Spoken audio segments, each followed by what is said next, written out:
Hi, I'm Christine. I'm Oyo. And you're watching Cosmo TV.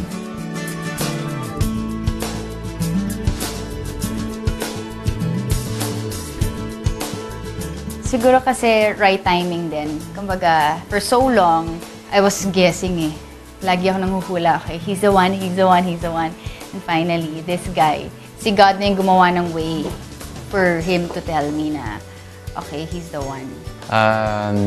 Decision. Ang hirap eh, kasi anyone can be naman eh. So, you really have to decide. Honestly, at first, wala.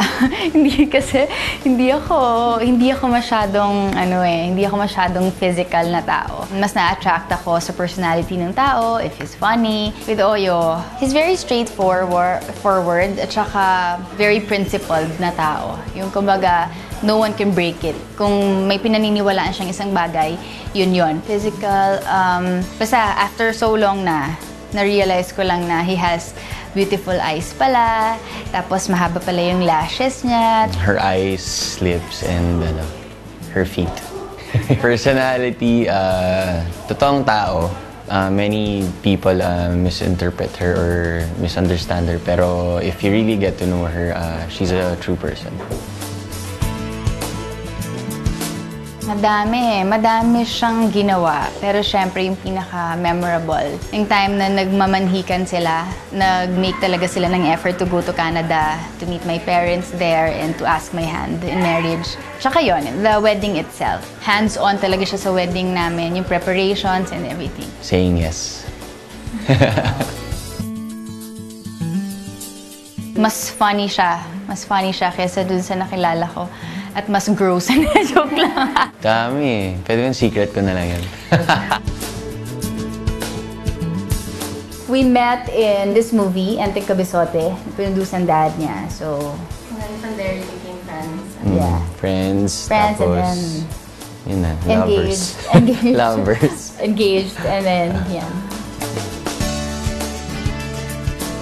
Depends naman how you will handle it eh. Sa akin, wag mo lang pansinin yung sinasabi ng iba. Be yourself, and ang importante naman kayong dalawa, not others naman.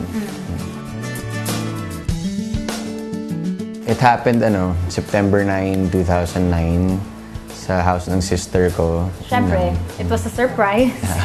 Yun lang. And I said yes. Siguro yung label lang. Pero yung relationship as friends, hindi.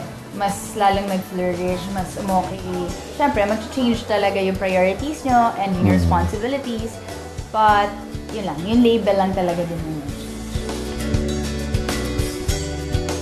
Ako kasi pag kunyari sa work, yun, nagpapalagay kami ng cut-off. Kailangan every Sunday, we're together, we hear service. Sa akin, importante yung Kumbaga top priority lang. Kumain, magkakasama.